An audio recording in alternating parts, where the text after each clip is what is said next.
সালটা ছিল 1973। ফলত ফেসবুকের এক পোস্টে তার জন্য হয়নি কোনো রাত। তখন প্রমাণের অভাবে পার পেয়ে যায় ধর্ষক, আর প্রাণশক্তিহীন জড় পদার্থের ন্যায় 42 বছর কোমায় পড়ে থাকেন অরুণা। ঠিক আরজি করের 31 বছর বয়সী শিক্ষানবিশ চিকিৎসকের মতোই 25 বছরের অরুণা দুচোখ ভর্তি স্বপ্ন নিয়ে কর্ণাটক থেকে পাড়ি দিয়েছিলেন মুম্বাইয়ের উদ্দেশ্যে। 1973 সালের 27 নভেম্বর প্রতিদিনের মতোই নিজের ডিউটি সেরে পোশাক বদলাচ্ছিলেন অরুণা। সে সময় সোহনলাল নামে মুম্বাইয়ের ওই হাসপাতালেরই এক ওয়ার্ড বয় ঝাঁপিয়ে পড়ে তার উপর। গলায় কুকুরের চেন বেঁধে ধর্ষণ এবং নৃশংস অত্যাচার চালানোর অভিযোগ ওঠে তরুণী নার্সের উপর। পরদিন সকালে উদ্ধার করা হয় সংজ্ঞাহীন অরুণাকে।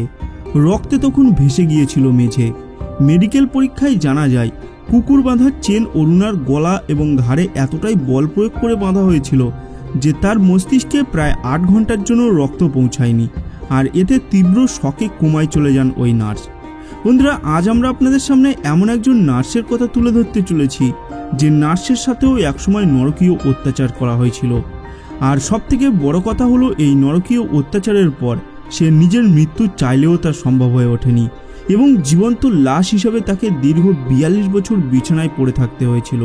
তাই আসুন আজকের এই ভিডিওর মাধ্যমে আমরা একটু জেনে নেওয়ার চেষ্টা করি মুম্বাইয়ের একজন হতভাগা নার্স অরুণা সানবাগের এক করুণ কাহিনী। হলদিপুর গ্রামের তরুণী অরুণা সানবাগ বোম্বে আসে কাজের খোঁজে।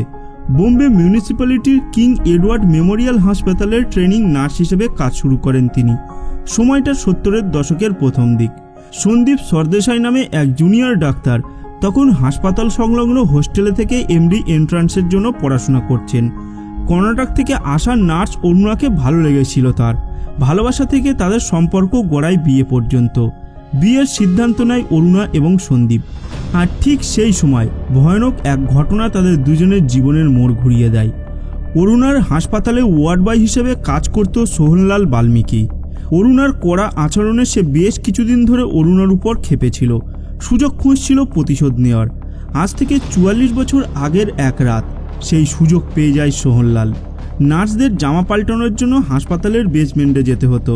সেদিন ডিউটি শেষে অরুণা বেসমেন্টে গিয়েছিল, আর এই সময়টার অপেক্ষায় ছিল সোহনলাল। লুকিয়েছিল বেসমেন্টের ঘরে, হাতে ছিল কুকুর বাঁধার লোহার শিকল। অরুণার ঘরে ঢোকার সাথে সাথেই শিকল দিয়ে আক্রমণ করে সোহনলাল। অরুণার দেহের উপর পাশবিক অত্যাচার চলে প্রায় 1 ঘন্টা ধরে। অরুণা জ্ঞান হারায়। সোহনলাল অরুণার বেতের ব্যাগ থেকে একটা সোনার চেন, সামান্য কিছু টাকা এবং পরনের গোলাপি শাড়ি নিয়ে ঘর ছেড়ে পালায় এবং পরদিন সকালে অন্য দিনের মতোই নির্বিকার চিত্তে কাজে আসেন। কুকুরের চেন দিয়ে বাঁধার ফলে অরুণার মস্তিষ্কে আঘাত লাগে। মস্তিষ্কে অক্সিজেন ও রক্ত সরবরাহ কিছুক্ষণের জন্য সম্পূর্ণ বন্ধ হয়ে যায়, যাকে ডাক্তারি পরিভাষায় AHI বা অ্যানোক্সিক হাইপক্সিক ইনজুরি বলা হয়। দ্রুত চিকিৎসকের কাছে নিয়ে যাওয়া সম্ভব হলে হয়তো কোমায় চলে যাওয়া থেকে রোগীকে বাঁচানো সম্ভব হতো, কিন্তু অরুণার বেলায় তেমন কিছুই হয়নি। ঘটনাস্থলে টানা 11 ঘন্টা ওই অবস্থায় পড়ে থাকে অরুণা। তাকে প্রথম আবিষ্কার করে হাসপাতালের আরেক নার্স প্রমীলা কুশে। প্রমীলা কুশে পরবর্তীতে নিজের জবানবন্দিতে জানান তিনি হাসপাতালের বেসমেন্টের খালি অপারেশন থিয়েটারে অরুণাকে খুঁজে পান। তখন তার দুচোখ দিয়ে জল গড়িয়ে পড়ছে, মুখ দিয়ে কোনো শব্দ বের হয় না অরুণার। ধীরে ধীরে জ্ঞান হারিয়ে ফেলে অরুণা। দ্রুত হাসপাতালে নেওয়া হয় অরুণাকে। সে বেঁচে যায়, তবে এই বাঁচাও হয়ে ওঠে অরুণার জন্য অসম্ভব কষ্টকর। পারসিস্টেন্ট ভেজিটেটিভ স্টেট অবস্থায় চলে যায় অরুণা, যে অবস্থায় মানুষ না কিছু অনুভব করতে পারে না কিছু প্রকাশ করতে পারে। অরুণা কেবল জীবনটুকু আটকে রাখতে পেরেছিল নিজের শরীরে, আর কিছুই নয়। তবে ধীরে ধীরে একটা সময় অরুণার শরীরে খানিকটা প্রাণের উপস্থিতি দেখা যায়। হালকা হাসির ভাব, খাবার গিলে ফেলা, দাঁতে দাঁত ঘষার মতো কিছু কার্যক্রম চালাচ্ছিল অরুণা। এই অবস্থায় কাউকে বাঁচিয়ে রাখার চাইতে মেরে ফেলা ভালো, এমনই দাবি নিয়ে আদালতে যান অরুণারই এক বন্ধু পিঙ্কি ভিরানি। অরুণাকে নিয়ে লেখালেখি শুরু করেন তিনি। পিঙ্কি ভিরানি এক পত্রিকায় লেখেন, অরুণা সানবাগ ভালো নেই, তার মস্তিষ্ক কাজ করছে না, সে চোখে দেখতে পায় না, কথা বলতে পারে না। সব মিলিয়ে পিঙ্কি জানান অরুণার মানুষ হিসেবে ভালোভাবে বেঁচে থাকার জন্য মস্তিষ্কের যে অংশগুলির দরকার পড়ে সেগুলির কর্মক্ষমতা নেই। তার বদলে অরুণার মস্তিষ্কে কেবল সেই অংশগুলো কাজ করছে যেটি শুধুমাত্র অরুণাকে কষ্ট আর ব্যথা ছাড়া কিছুই দিতে পারবে না। ফলে অরুণাকে এই অবস্থা থেকে অব্যাহতি দেওয়ার প্রয়োজন। ডিসেম্বর 2009-এ পিঙ্কি ভিরানি অরুণার জন্য তার নিকটতম বন্ধু হিসাবে মার্সি কিলিং বা পরোক্ষ নিষ্কৃতি মৃত্যুর আবেদন জানান। পরপর দুবার অরুণাকে তার হাসপাতালের নির্দিষ্ট বিছানা থেকে সরানোর পরিকল্পনা করা হলে দুটো পক্ষের জন্ম হয়। প্রথম পক্ষ চায়নি অরুণাকে হাসপাতালে এমন জীবনস্মৃতি অবস্থায় রাখতে, তবে নার্সরা রুখে দাঁড়ায় এমন সিদ্ধান্তের বিরুদ্ধে। একজন রোগী নয়, তার চাইতেও নিজেদের কেউ যেন হয়ে গিয়েছিল অরুণা হাসপাতালের সবার কাছে।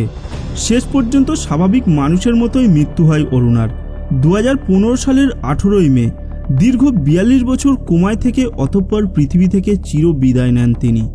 এখন আপনার মনে একটা প্রশ্ন আসতে পারে, সবই তো বুঝলাম, কিন্তু সেই অপরাধী সোহনলালের কি হয়?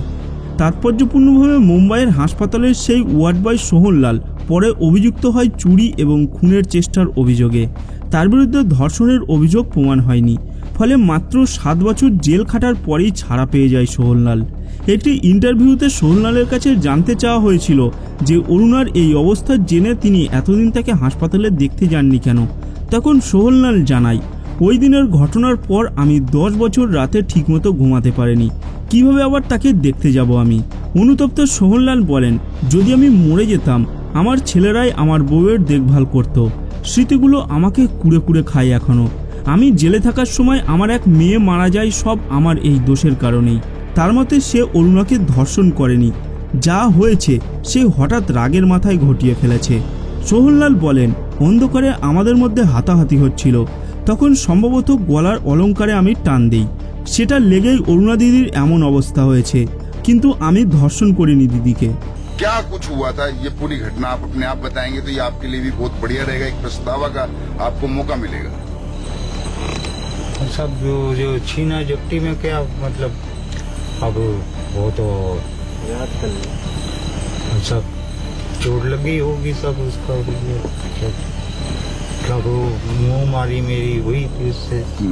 অরুণার উপর তার রাগ থাকার কারণ কি ছিল জানতে চাইলে সোহনলাল বলে, অরুণা দিদি সারাক্ষণ আমার পেছনে লেগে থাকতো, আমি কুকুর ভয় পেতাম, তাই সে আমাকে সব সময় কুকুরের কাছেই পাঠাতো খাবার দিতে, আমার নামে মিথ্যা বিচার দিত। সেই রাতে আমি দিদির কাছে ছুটি চাইতে যাই, কারণ আমার মা তখন ভয়াবহ অসুস্থ।